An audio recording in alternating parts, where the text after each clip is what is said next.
검색어 상위권에 있던 사람 바로 신보라 씨인데요. 개그맨 아닙니다. 자유한국당 비례대표 7번으로 된 20대 파릇파릇한 국회의원이죠. 이 사람이 처음에 비례대표가 됐을 때도 논란이 많았어요. 그들 내부적으로. 제가 뭔데? 그러니까 뭐 스펙이나 어떤 상황들로 보면 사실 시의원급도 안 되는. 맞아요. 근데 국회의원 비례대표 7번 당선 안정권에 배치됐단 말이에요. 누구 빽이었냐 이런 논란도 많았었고. 근데 이제 비례대표는 의미를 담기 나름이에요. 뭐 여성 과학자 우대하겠다 그러면 비례대표 1번 주고 무슨 청년 우대하겠다 그러면 몇 번 주고 이런 방식으로 이제 비례대표를 주는데 그 신보라가 길거리 나와가지고 전 기억나거든요. 신보라 기억나는 것 중에 대표적으로 박근혜 정권 때 단식도 하고 그랬어요. 여의도 국회의사당 앞에서. 하루씩 돌아가면서. 우리 쪽 사람들처럼 막 10며칠, 20며칠씩 하는 게 아니라 공무원 연금 관련한 뭐 이런 박근혜가 국회에다가 연금 개혁 가자 막 이렇게 내가 억지로 내려보내가지고 그거 막 반대하고 이러는 과정에 단식이라고 하는 게 그 사람들은 뭐 하루 어떤 경우는 막 12시간 단식. 그런 데 막 앞장서가지고 박근혜 정권 편들던 바로 그런 보수단체들 중에 너무나 이름들이 많고 그래갖고 기억도 안 나는데요. 국정원의 지원을 받다 보니까 그 받은 관변 단체라고 보는 게 맞겠죠. 그 보수단체들 압수수색하는 과정에서 신보라 속해 있던 단체까지 지금 압수수색을 당한 겁니다. 단체 이름이 뭐냐면은 두 개가 있는데. 네, 신보라의 단체는 두 가지가 있었는데요. 청년이 여는 미래 그리고 청년이 만드는 세상 이 두 가지입니다. 근데 지금 화이트리스트 논란이 일면서 가짜 관제 청년단체의 민낯이 부끄럽다. 우리 최민희 의원께서 트위터로 이런 말씀을 하셨죠. 세태를 보여주는 느낌이 있는 게 돈 내면 뭐든지 할 수 있다는 이름도 청년이 여는 미래와 청년이 만드는 세상 뭐가 다르겠어요. 그냥 같은 사람의 기획인 것 같은데 우리나라의 수구 보수 정당이라고 하는 새누리당 자유한국당 부류가 젊은 사람들이 좋아하지 않는 곳이잖아요.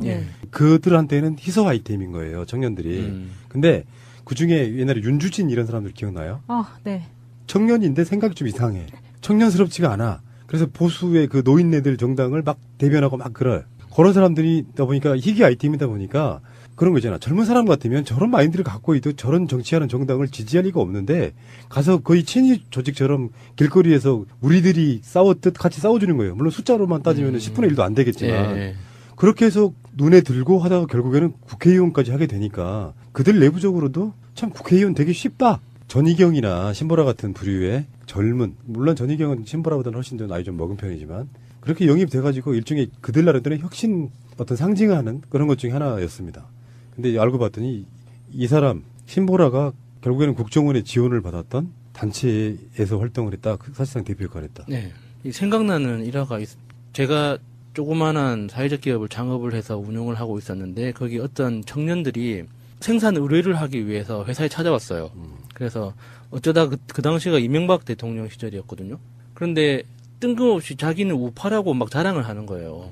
왜 갑자기 이런 이야기를 하는지 사회적 기업이라는 간판이 부담스러웠나 봐요. 그래서 그 청년들이 하는 이야기의 논리는 비즈니스를 하는 사람은 우파가 돼야 된다. 우파가 되면 이명박처럼 성공할 수 있다는 논리였거든요. 굉장히 놀랐었어요, 그때. 그때 20대 중반 정도 되는 청년들이었는데 우파나 어떤 정치에 대해서 어느 정도 공부를 했는지 어느 정도 신념이 있는지는 제가 알 길은 없지만 기본적인 논리 구조 자체가 돈을 벌기 위해서 우파를 해야 된다는 거였거든요. 좀 암울하던 느낌을 받았었어요. 그때 그 공천 관련해 가지고 이 사람이 어떻게 비례대표 질문 받느냐 논란인데 핵심이 뭐예요, 마차님? 그때도 백공천 논란이 있긴 있었는데 이 신보라가 그 최공재 새누리당 공천관리위원이 총선에 출마한 최홍재 전 청와대 행정관의 친형인데요. 이 신보라가 이때 최 후보자의 선거사무장으로 일했던 노 모 씨의 아내였습니다. 그러니까 최홍재의 선거사무장으로 일한 사람이 사실은 신보라의 남편인 거죠. 네. 근데 그 최홍재의 형이 공천관리위원이었다. 이렇게 되는 거거든요. 그 사람들은 참 이런 끈끈한 인맥 좋아요. 왜 인턴으로만 일해도 강원랜드 같은 데 취직시켜주잖아. 네. 근데 공천관리위원회 동생의 선거사무실의 선거사무장의 부인.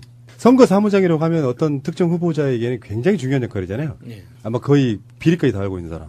선거사무장 정도면 법적으로 문제가 있을 때 책임을 져야 하는 위치인 거죠. 선거사무장은 가족과 동일한 걸로 인정받잖아요. 선거사무장이 유죄로 인정받으면 사실 선거직이 날아가는 경우도 있고 그래요. 선거사무장이 부인이었다. 참. 그래서 이게 당선됐는데 저는 신보라의 지역적인 걸 봅니다. 신보라가 광주 출신이에요. 고등학교 후배입니다. 네, 그렇죠. 밝히고 싶진 아마도. 않습니다. 근데 사실 광주 쪽에서 학교를 나온 친구인데 저는 이렇게 봐요. 주위에 보다 보면 가끔씩 그런 부류의 유형들이 있어요. 그 유형들 정치권에서 뭔가 좀 관심 받고 그래가지고 굉장히 권력 지향적인데 사실 이념적 가치관은 별로 없고 나서라 그러면 정말 잘 나서고 사람들로부터 욕을 먹더라도 관심 받는 걸 중요히 생각하는 일정 관종 딱 그런 과였는데 맞아. 그러니까 이게 무슨 스펙도 좋은 것도 아니고 아무것도 아닌데 청년을 상징한다는 의미로 비례대표 7번에 딱 박아줬던 결국엔 계속 우리가 지금 이야기하려다가 머뭇거리고 있는 게 이거잖아요.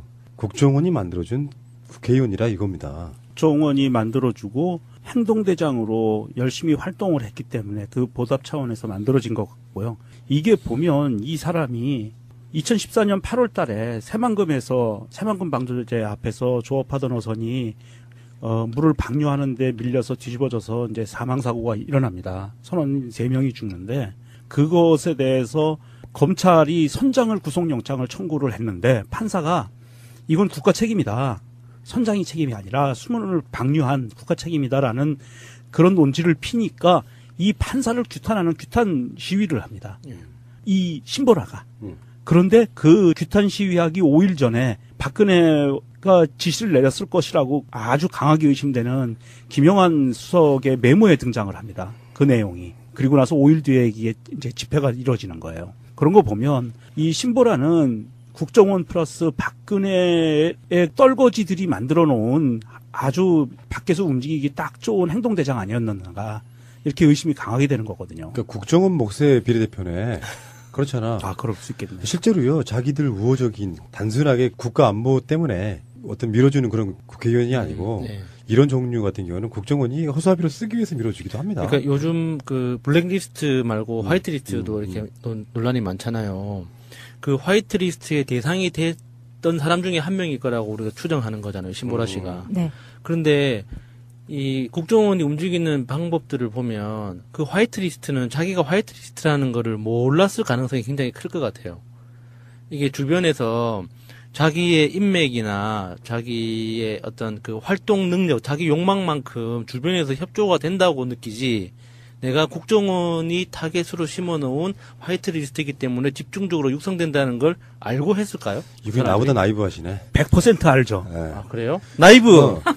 뭔가 만드는 목적이 있잖아요. 네. 근데 중요할 때 써먹으려면 내가 너의 밥줄이야. 이거를 인식시켜주지 않으면 써먹을 수가 없잖아. 그러니까 그 밥줄이라고 자금을 대주는 사람이 나 국정원이니까 믿고 움직여라고 그럼요, 그랬을까요? 당연히 그렇죠. 아, 나는 국정원에서 그런 연락이 없어가지고. 야수님에게 나이브 가산점 좀 드리겠습니다. 나이스. 반성하겠습니다. 신보라 같은 경우는 의원직이 어떻게 날아가더라도 지금 자유한국당 내에서 그 가슴 아파할 사람 한 명도 없다고 봐요. 어차피 승계되는 자리고요. 예, 그렇죠. 승계되는 자리인데다가 그들 입장에서 봐도 너무 과분한 자리에 올라가신 거고. 아니 그렇게 따지면 이렇게 보면 되지. 그쪽에 윤주진이나 뭐 이런 데들 입장에서 생각해 보면 그냥 길거리 몇 번 나가가지고 조금 몇 년만 2, 3년만 개고생하면 누구나 국회의원 할 수 있어. 국정원이 밀어주면. 이런 관점으로 봤을 때 신보라는 그냥 소모품으로 그냥 끝날 가능성이 되게 높은데 신보라가 왜 저번에 이재명 시장한테 털리는 거 기억나요? 근데 그 사람이 했던 말이나 이런 것보다 확실히 맨날 푸나님 말씀하시는 거 있잖아요. 태도의 문제. 그 말을 하고 이렇게 이재명 시장하고 이렇게 논점이 붙었을 때 그 사람의 태도를 보니까 아 쟤는 안 되겠구나. 자기 실력 이상으로 야당의 중요한 정치 인사인 이재명 시장을 막 비판하면서 뜨고 싶었던 네. 딱 관종 모습이었는데 논리적으로 제압하니까 찍소리 못하는 거죠. 그 성남시 거주 24세 지급된 청년 배당이 어떻게 사용되고 있는지 찾아보니까 SNS상에서 상품권을 현금화하거나 연인과 데이트, 자전거 구입, 가방 구입, 블루투스 구입 이런 것들이 사례들이 발생됐습니다. 물론 일부의 사례일 수 있습니다. 본질은 이렇습니다. 국민들이 피땀 흘려 번 좋은 사회 서비스 하라고 세금으로 내는 건데 사회 서비스에도 좋은 방식이 있다는 거죠. 그런데 왜 청년을 이렇게 의심하게 하는 행정 서비스를 하느냐 이것입니다. 청년 배당 상품권 물론 받는 사람이야 좋습니다. 하늘에서 뚝 떨어지는 돈이니 누가 안 좋아할 리가 있겠습니까? 그런데 이거 아십니까 시장님?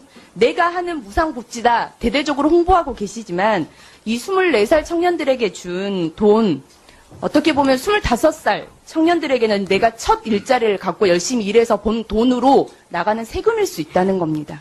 왜 청년층의 분열을 조장하는 행정 서비스를 하느냐라는 이야기고요.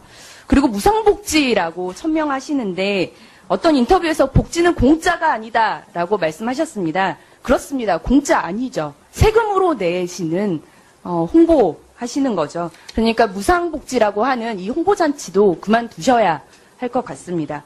그리고 사회서비스, 좋은 서비스 있다고 말씀드렸는데요. 좋은 사회서비스라고 하는 건 명분, 목표, 그거에 대한 달성 효과들이 명확한 사업을 좋은 사회서비스라고 말할 수 있습니다.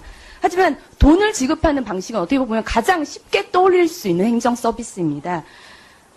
만약 이게 가장 좋은 사회 서비스라고 한다면 실상 우리나라 공무원도 다 필요 없습니다. 세금 다 걷어서 그냥 나눠주는 공무원 몇 분만 있으면 되니까요. 정말 청년들이 꿈꾸고 일하기 위해 고안한 가장 효과적인 행정 서비스라고는 생각되지가 않습니다. 오히려 청년들 취업 역량 강화를 위해서 필요하다고 배당 말씀하셨는데요. 취업 역량을 강화하기 위한 좋은 사회 서비스 얼마든지 구현할 수 있습니다. 뭐 매칭 서비스든 컨설팅이든 뭐 전담 콜센터 등을 만들 수도 있고요. 이런 좀 머리를 좀 더 써서 고민하는 행정 서비스를 구현하는 것이 더 옳지 않겠습니까? 좋은 지적이시라고 생각합니다. 근데 우리 신보라 의원님한테 제가 이 말씀을 꼭 한번 드리고 싶습니다. 좋은 정책이 있으면 저한테 주십시오. 제가 하겠습니다. 지금 이것보다 더 나은 정책이 있으면 제가 하지요. 제안 주시면 고맙겠고요. 대한민국 정부에서 과연 청년들의 복지 향상이나 아니면 취업 지원을 위해서 실제 뭘 했느냐. 과연 청년들이 과연 기성세대보다도 더 나은 옛날로 치면은 그야말로 젊어서 고생은 사서도 해도 괜찮은 그런 세대냐. 우리 신보라 의원님은 의원님 되셨으니까 이미 기득권 사회에 들어오셨지요. 그러나 분명하게 말할 것은 대한민국 사회에서 청년들은 이미 역사상 가장 어려운 취약계층이 되고 말았습니다. 기성세대도 그렇게 생각합니다. 신규 세대, 청년 세대도 이미 우리는 아버지 세대보다 더 상황이 나쁠 거라고 생각하죠. 그런데 여기에 대해서 우리 정부에서 또는 국가 차원에서 한 정책들은 실제 뭐 2년 동안에 어디 뭐 취업을 하면 한 달에 50만 원씩 지원하는 뭐 그런 정책들도 해봤고 여러 가지 정책을 했습니다만 청년들이 대한민국을 헬조선이다 탈출하고 싶다고 말하는 이 현상은 결코 개선되지 않았거든요. 더 나빠졌습니다. 그 부분은 다 공통적인 잠깐만요. 내용이니까요. 그래서 성남시는 청년들을 위한 정책을 뭔가는 해야 된다고 생각했습니다. 제가 분명히 말씀드릴 거는 정부는 서민 증세하고 국가 빚 늘려가면서 복지들 축소해 갔지만 성남시는 정해진 세금 잘 관리해서 빚 갚고 정부 지원 받지 않고 그 빚 내지 않으면서 세금 아껴서 새로운 복지 정책을 만들었고 그 중에서 노인복지, 그다음에 보육복지, 교육복지 이런 거 다 하고 난 마지막 단계에 청년복지로 이거 청년배당 시작했거든요. 그런데 만약에 저희가 예산을 아껴서 네. 예산을 아껴서 그러면 정부에서 하는 것처럼 4대 강처럼 강연합하고 또는 자원 얘기한다고 마구 낭비하고 논지를 흐리는 또는 답변이시고요. 방위비리처럼 쓸데없는데 돈 쓰고 하는 것보다는 이 아낀 돈을 국민들한테 우리 세금 내는 국민한테 되돌려주는 게 잘하는 거라고 생각하거든요. 그러니까 되돌려주는 방식이 현금으로 되돌려준다는 게 좋은 행정 서비스는 아니지 않습니까? 제가 그 이 정도로 아까 질문하신 거를 지금 듣겠습니다. 제가 답변하고 있는 중이에요. 써놓고 순서대로. 그 말씀. 그러니까 그러면 왜 하필 현금을 주는 거냐? 현금을 주지 않고 청년들에게 실제로 도움이 되는 정책을 제 질의 순서에 원래 뒤에 말씀드리려고 했던 걸 지금 다 질문하신 배려하셔서 걸 제가 하는 답하는 거니까요. 중인데 아까 저는 질문을 엄청나게 많이 했잖아요. 그래서 제가 질의 끝에 답변을 드리려고 요구했던 그래요? 건데 제 그럼 질의 이따가 시간이 알겠습니다. 없어지니까요. 알겠습니다. 네, 그렇게 하겠습니다. 그거 보면서 같은 나라에 살지만 이런 모양으로 쓰는구나. 깜냥 안 되는 애들이 어느 날 자기는 대단한 실력이라고 생각을 하는 거잖아요. 그래서 센 발언하고 막 인터뷰 있을 때마다 인터뷰에 응하고 심지어 그렇게 되다가 나중에는 꼭 무슨 백분 토론 같은데 한 번 좀 나가주고 하면서 그쪽으로 크다가 대표적으로 큰 인물이 신보라, 전희경도 마찬가지예요. 이런 아이들이 비례대표로 국정원 몫으로 들어갔다고 하더라도 들어가는 것까지는 정말 나이브하게 봐서 그럴 수 있다고 봐. 꽂아 넣는 거. 원래 비례대표는 꽂아 넣을 수 있으니까요. 그런데 얘가 여가위하고 환노위 위원도 했어요. 이런 애들이 아, 그건 당연하죠. 상임위는 무조건 해야 되니까. 최소한의 양심이 있으면 그래도 정당에서 이런 데 넣으면 안 되잖아요. 어떻게 여성가족 환경노동 쪽으로도 넣냐고. 자, 그러면 말씀을 듣고 내가 내린 결론은 선거 사무장의 아내였기 때문에 된 게 아니고, 그것은 이제 1차적인 고리고, 예. 만약에 국정원이라고 하는 조직이 의도적으로 밀어넣는 케이스였다고 하면 더 복잡하게 얽혀 있겠죠. 근데 그 백이 선거관리위원 중에 한 명이 자기들 몫으로 이렇게 해가지고 있잖아요. 나눠먹기 한다고. 예. 칸막이 공천 뭐 비슷하게 해가지고 1번부터 그러니까 당대표 뭐 여기 뭐 해가지고 나눠먹는단 말이에요. 그러면은 거기서 이게 말이야 면접 서류가 있잖아요. 어느 정당이나 공천할 때 비례대표 공천 신청을 해요. 그중에서 그 공천관리위원들이 이걸 본다고. 근데 신보라 공천관리 서류에는 체크 표시가 하나 있었던 거예요. 별표 하나 딱. K 또는 뭐 이렇게 별표 하나 딱 국정원 인사, 예. BH 다 있을 거 아니에요. 있었을 겁니다. 실제로 그랬겠지. 국정원의 자금은요 공식적으로 집행하는 자금이 아니잖아.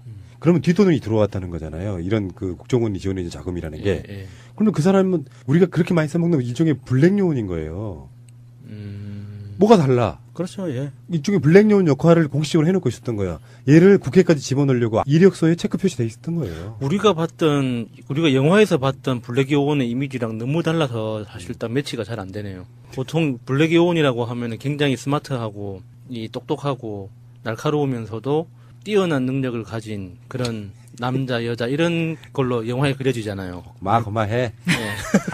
그런 사람들은 보통 화이트 요원이에요. 정보국에서 그렇게 된 사람들이 화이트 요원들이고요. 왜 이 나라는 블랙과 화이트를 이렇게 좋아하죠? 확실히 그 최민희 의원이 그런 말을 할 만해요. 보수의 민낯이라고나 할까. 예.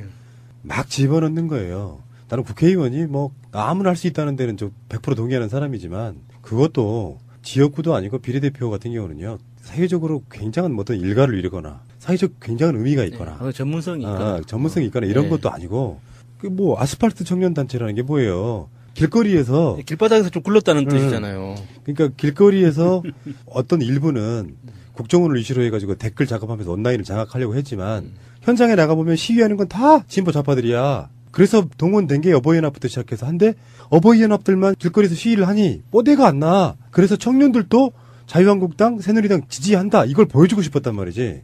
거기에 동원돼가지고 얼굴마다 비슷하게 역할하던 친구가 어느 날 별표, 체크 표시돼서 국회에 입성한 사건 아니에요. 예. 당장 사퇴해야 됩니다, 이거는. 보통 그 예전에 우리 80년대에 보면 뿌락치라는 애들이 있었잖아요.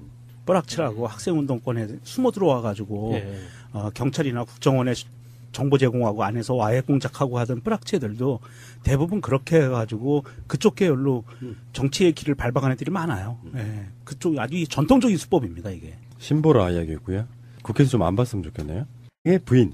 선거 사무장이라고 하면 어떤 특정 후보자에게는 굉장히 중요한 역할이잖아요. 예. 아마 거의 비리까지 다 알고 있는 사람. 선거 사무장 정도면 법적으로 문제가 있을 때 책임을 져야 하는 위치인 거죠. 선거 사무장은 가족과 동일한 걸로 인정받잖아요. 선거 사무장이 유죄로 인정받으면 사실 선거직이 날아가는 경우도 있고 그래요. 선거 사무장이 부인이었다. 참. 그래서 이게 당선됐는데 저는 신보라의 지역적인 걸 봅니다. 신보라가 광주 출신이에요. 고등학교 후배입니다. 네, 그렇죠. 아마도. 않습니다. 근데 사실 광주 쪽에서 학교를 나온 친구인데 저는 이렇게 봐요. 주위에 보다 보면 가끔씩 그런 부류의 유형들이 있어요. 그 유형들 정치권에서 뭔가 좀 관심 받고 그래가지고 굉장히 권력 지향적인데 사실 이념적 가치관은 별로 없고 나서라 그러면 정말 잘 나서고 사람들로부터 욕을 먹더라도 관심 받는 걸 중요히 생각하는 일정 관종 딱 그런 과였는데 맞아. 그러니까 이게 무슨 스펙도 좋은 것도 아니고 아무것도 아닌데 청년을 상징한다는 의미로 비례대표 7번에 딱 박아줬던 결국엔 계속 우리가 지금 이야기하려다가 머뭇거리고 있는 게 이거잖아요. 국정원이 만들어준 국회의원이라 이겁니다. 국정원이 만들어주고 행동대장으로 열심히 활동을 했기 때문에 그 보답 차원에서 만들어진 것 같고요. 이게 보면 이 사람이 2014년 8월 달에 새만금 방조제 앞에서 조업하던 어선이 물을 방류하는데 밀려서 뒤집어져서 이제 사망사고가 일어납니다. 네, 거기 어떤 청년들이 생산 의뢰를 하기 위해서 회사에 찾아왔어요. 그래서 어쩌다 그 당시가 이명박 대통령 시절이었거든요. 그런데 뜬금없이 자기는 우파라고 막 자랑을 하는 거예요. 왜 갑자기 이런 이야기를 하는지 사회적 기업이라는 간판이 부담스러웠나 봐요. 그래서 그 청년들이 하는 이야기의 논리는 비즈니스를 하는 사람은 우파가 돼야 된다. 우파가 되면 이명박처럼 성공할 수 있다는 논리였거든요.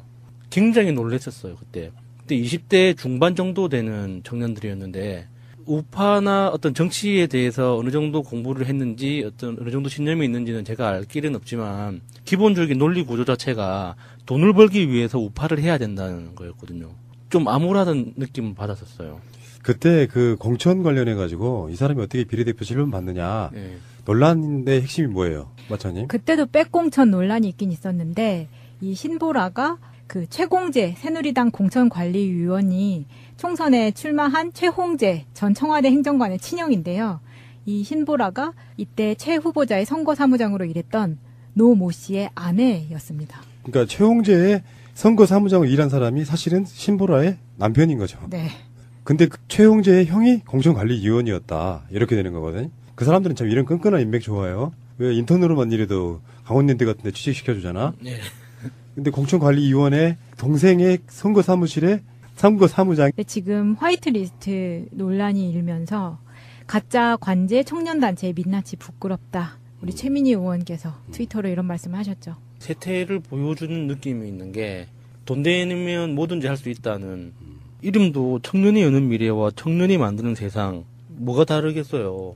그냥 같은 사람의 기획인 것 같은데 우리나라의 수구 보수 정당이라고 하는 새누리당 자유한국당 부류가 젊은 사람들이 좋아하지 않는 곳이잖아요. 네. 그들한테는 희소 아이템인 거예요, 청년들이. 근데 그중에 옛날에 윤주진 이런 사람들 기억나요? 네. 청년인데 생각이 좀 이상해. 청년스럽지가 않아. 그래서 보수의 그 노인네들 정당을 막 대변하고 막 그래. 그런 사람들이다 보니까 희귀 아이템이다 보니까 그런 거 있잖아. 젊은 사람 같으면 저런 마인드를 갖고 있도 저런 정치하는 정당을 지지할 리가 없는데 가서 거의 친위 조직처럼 길거리에서 우리들이 싸웠듯 같이 싸워주는 거예요. 물론 숫자로만 따지면 10분의 1도 안 되겠지만 예.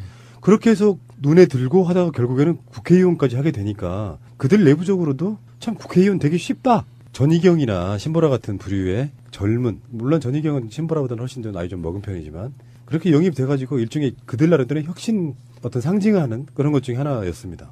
근데 알고 봤더니 이 사람 신보라가 결국에는 국정원의 지원을 받았던 단체에서 활동을 했다. 사실상 대표 역할을 했다. 네. 이 생각나는 일화가 제가 조그마한 사회적 기업을 창업을 해서 운영을 하고 있었는데 선원 3명이 죽는데 그것에 대해서 검찰이 선장을 구속영장을 청구를 했는데 판사가 이건 국가 책임이다.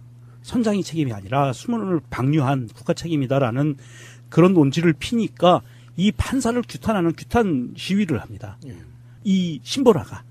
그런데 그 규탄 시위하기 5일 전에 박근혜가 지시를 내렸을 것이라고 아주 강하게 의심되는 김영환 수석의 메모에 등장을 합니다. 그 내용이. 그리고 나서 5일 뒤에 이게 이제 집회가 이루어지는 거예요. 그런 거 보면 이 신보라는 국정원 플러스 박근혜의 떨거지들이 만들어 놓은 아주 밖에서 움직이기 딱 좋은 행동대장 아니었는가 이렇게 의심이 강하게 되는 거거든요. 그러니까 국정원 목세 비례대표네. 그렇잖아. 그럴 수 있겠네. 실제로요, 자기들 우호적인 단순하게 국가 안보 때문에 어떤 밀어주는 그런 국회의원이 아니고 네. 이런 종류 같은 경우는 국정원이 허수아비로 쓰기 위해서 밀어주기도 합니다. 그러니까 요즘 그 블랙리스트 말고 화이트리스트도 이렇게 논란이 많잖아요. 그 화이트리스트의 대상이 됐던 사람 중에 한 명일 거라고 우리가 추정하는 거잖아요. 신보라 씨가. 네. 그런데 이 국정원이 움직이는 방법들을 보면 그 화이트리스트는 자기가 화이트리스트라는 거를 몰랐을 가능성이 굉장히 클 것 같아요. 이게 주변에서 자기의 인맥이나 자기의 어떤 그 활동 능력, 자기 욕망만큼 주변에서 협조가 된다고 느끼지. 검색어 상위권에 있던 사람 바로 신보라 씨인데요. 개그맨 아닙니다. 자유한국당 비례대표 7번으로 된 20대 파릇파릇한 국회의원이죠. 이 사람이 처음에 비례대표가 됐을 때도 논란이 많았어요. 그들 내부적으로. 예. 제가 뭔데? 그러니까 뭐 스펙이나 어떤 상황들로 보면 사실 시의원급도 안 되는. 맞아요. 근데 국회의원 비례대표 7번 당선 안정권에 배치됐단 말이에요. 누구 빼기였냐 이런 논란도 많았었고. 근데 이제 비례대표는 의미를 담기 나름이에요. 뭐 여성 과학자 우대하겠다 그러면 비례대표 1번 주고 무슨 청년 우대하겠다 그러면 몇 번 주고 이런 방식으로 이제 비례대표를 주는데 그 신보라가 길거리 나와가지고 전 기억나거든요. 신보라 기억나는 것 중에 대표적으로 박근혜 정권 때 단식도 하고 그랬어요. 여의도 국회의사당 앞에서.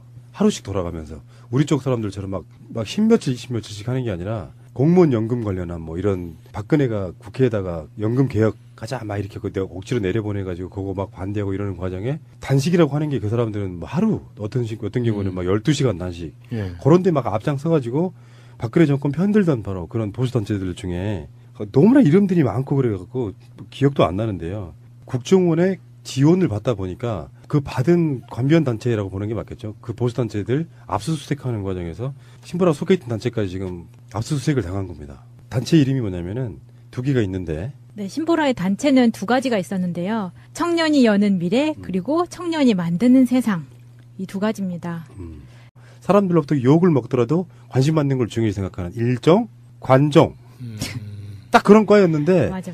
그러니까 이게 무슨 스펙도 좋은 것도 아니고 아무것도 아닌데 청년을 상징한다는 의미로 비례대표 7번에 딱 박아줬던 결국엔 계속 우리가 지금 이야기하려다가 머뭇거리고 있는 게 이거잖아요. 국정원이 만들어준 국회의원이라 이겁니다. 국정원이 만들어주고 행동대장으로 열심히 활동을 했기 때문에 그 보답 차원에서 만들어진 것 같고요. 이게 보면 이 사람이 2014년 8월 달에 새만금에서 새만금 방조제 앞에서 조업하던 어선이 물을 방류하는데 밀려서 뒤집어져서 이제 사망사고가 일어납니다. 선원 3명이 죽는데 그것에 대해서 검찰이 선장을 구속영장을 청구를 했는데 판사가 이건 국가 책임이다. 선장이 책임이 아니라 수문을 방류한 국가 책임이다라는 그런 논지를 피니까 이 판사를 규탄하는 규탄 시위를 합니다. 이 신보라가. 그런데 그 규탄 시위하기 5일 전에 박근혜가 지시를 내렸을 것이라고 아주 강하게 의심되는 김영환 수석의 메모에 등장을 합니다. 그 내용이. 그리고 나서 5일 뒤에 이게 이제 집회가 이루어지는 거예요. 그런 거 보면 이 신보라는 국정원 플러스 박근혜의 떨거지들이 만들어 놓은 아주 밖에서 움직이기 딱 좋은 행동대장 아니었는가 이렇게 의심이 강하게 되는 거거든요. 그러니까 국정원 목세 비례대표네. 그렇잖아. 아, 그럴 수 있겠네요. 실제로요, 자기들 우호적인 단순하게 국가 안보 때문에 어떤 밀어주는 그런 국회의원이 아니고 네. 이런 종류 같은 경우는 국정원이 허수아비로 쓰기 위해서 밀어주기도 합니다. 그러니까 요즘 그 블랙리스트 말고 화이트리스트도 이렇게 논란이 많잖아요. 그 화이트리스트의 대상이 됐던 사람 중에 한 명에 대해서 어느 정도 공부를 했는지 어느 정도 신념이 있는지는 제가 알 길은 없지만 기본적인 논리 구조 자체가 돈을 벌기 위해서 우파를 해야 된다는 거였거든요. 좀 암울하다는 느낌을 받았었어요. 그때 그 공천 관련해가지고 이 사람이 어떻게 비례대표 질문 받느냐 네. 논란인데 핵심이 뭐예요, 마차님? 그때도 백공천 논란이 있긴 있었는데 이 신보라가 그 최공재 새누리당 공천관리위원이 총선에 출마한 최홍재 전 청와대 행정관의 친형인데요. 이 신보라가 이때 최 후보자의 선거사무장으로 일했던 노 모 씨의 아내였습니다. 그러니까 최홍재의 선거사무장으로 일한 사람이 사실은 신보라의 남편인 거죠. 네. 근데 그 최홍재의 형이 공천관리위원이었다. 이렇게 되는 거거든요. 그 사람들은 참 이런 끈끈한 인맥 좋아요. 왜 인턴으로만 일해도 강원랜드 같은 데 취직시켜주잖아. 네. 근데 공천관리위원회 동생의 선거사무실의 선거사무장의 부인. 선거사무장이라고 하면 어떤 특정 후보자에게는 굉장히 중요한 역할이잖아요. 네. 아마 거의 비리까지 다 알고 있는 사람. 선거사무장 정도면 법적으로 문제가 있을 때 책임을 져야 하는 위치인 거죠. 선거사무장은 가족과 동일한 걸로 예. 인정받잖아요. 예. 그 선거사무장이 유죄로 인정받으면 사실 선거직이 날아가는 경우도 있고 그래요. 예. 선거사무장이 부인이었다. 아, 참. 그래서 이게 당선됐는데 저는 신보라의 지역적인 걸 봅니다. 신보라가 광주 출신이에요. 고등학교 후배입니다. 네, 그렇죠. 밝히고 싶진 아마도. 않습니다. 근데 사실 광주 쪽에서 학교를 나온 친구인데 저는 이렇게 봐요. 주위에 보다 보면 가끔씩 그런 부류의 유형들이 있어요. 그 유형들 정치권에서 뭔가 좀 관심 받고 그래가지고 굉장히 권력 지향적인데 사실 이념적 가치관은 별로 없고 나서라 그러면 정말 잘 나서고 검색어 상위권에 있던 사람 바로 신보라 씨인데요. 개그맨 아닙니다. 자유한국당 비례대표 7번으로 된 20대 파릇파릇한 국회의원이죠. 이 사람이 처음에 비례대표가 됐을 때도 논란이 많았어요. 그들 내부적으로. 예. 제가 뭔데? 그러니까 뭐 스펙이나 어떤 상황들로 보면 사실 시의원급도 안 되는. 맞아요. 근데 국회의원 비례대표 7번 당선 안정권에 배치됐단 말이에요. 누구 빼기였냐 이런 논란도 많았었고. 근데 이제 비례대표는 의미를 담기 나름이에요. 뭐 여성 과학자 우대하겠다 그러면 비례대표 1번 주고 무슨 청년 우대하겠다 그러면 몇 번 주고 이런 방식으로 이제 비례대표를 주는데 그 신보라가 길거리 나와가지고 전 기억나거든요. 신보라 기억나는 것 중에 대표적으로 박근혜 정권 때 단식도 하고 그랬어요. 여의도 국회의사당 앞에서.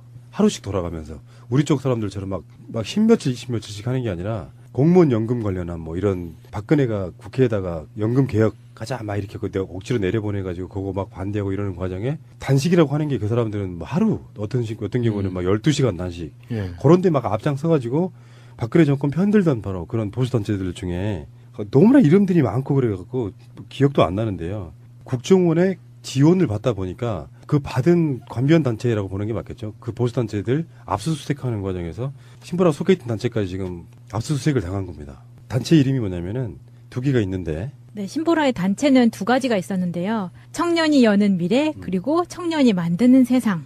이 두 가지입니다. 근데 지금 화이트리스트 논란이 일면서 가짜 관제 청년단체의 민낯이 부끄럽다. 우리 최민희 의원께서 트위터로 이런 말씀을 하셨죠. 세태를 보여주는 느낌이 있는 게 돈 되면 뭐든지 할 수 있다는 이름도 청년이 여는 미래와 청년이 만드는 세상 뭐가 다르겠어요. 그냥 같은 사람의 기획인 것 같은데 우리나라의 수구 보수 정당이라고 하는 새누리당 자유한국당 부류가 젊은 사람들이 좋아하지 않는 곳이잖아요. 예. 그들한테는 희소 아이템인 거예요, 청년들이. 근데 그 중에 옛날에 윤주진 이런 사람들 기억나요? 네. 청년인데 생각이 좀 이상해. 청년스럽지가 않아. 그래서 보수의 그 노인네들 정당을 막 대변하고 막 그럴. 그런 사람들이다 보니까 희귀 아이템이다 보니까 그런 거 있잖아. 젊은 사람 같으면 저런 마인드를 갖고 있도 저런 정치하는 정당을 지지할 리가 없는데 가서 거의 친위 조직처럼 길거리에서 우리들이 싸웠듯 같이 싸워주는 거예요. 물론 숫자로만 따지면 10분의 1도 안 되겠지만 예. 그렇게 해서 눈에 들고 하다가 결국에는 국회의원까지 하게 되니까 그들 내부적으로도 참 국회의원 되기 쉽다. 전희경이나 신보라 같은 부류의 젊은, 물론 전희경은 신보라보다는 훨씬 더 나이 좀 먹은 편이지만 그렇게 영입돼가지고 일종의 그들 나름대로의 혁신 어떤 상징하는 그런 것 중에 하나였습니다. 근데 알고 봤더니 이 사람 신보라가 결국에는 국정원의 지원을 받았던 단체에서 활동을 했다. 사실상 대표 역할을 했다. 네. 이 생각나는 일화가 제가 조그마한 사회적 기업을 창업을 해서 운영을 하고 있었는데 거기 어떤 청년들이 생산 의뢰를 하기 위해서 회사에 찾아왔어요. 그래서 어쩌다 그 당시가 이명박 대통령 시절이었거든요. 그런데 뜬금없이 자기는 우파라고 막 자랑을 하는 거예요. 왜 갑자기 이런 이야기를 하는지 사회적 기업이라는 간판이 부담스러웠나 봐요. 그래서 그 청년들이 하는 이야기의 논리는 비즈니스를 하는 사람은 우파가 돼야 된다. 우파가 되면 이명박처럼 성공할 수 있다는 논리였거든요. 굉장히 놀랐었어요, 그때. 그때 20대 중반 정도 되는 청년들이었는데 우파나 어떤 정치명일 거라고 우리가 추정하는 거잖아요, 신보라 씨가. 네. 그런데 이 국정원이 움직이는 방법들을 보면 그 화이트리스트는 자기가 화이트리스트라는 거를 몰랐을 가능성이 굉장히 클 것 같아요.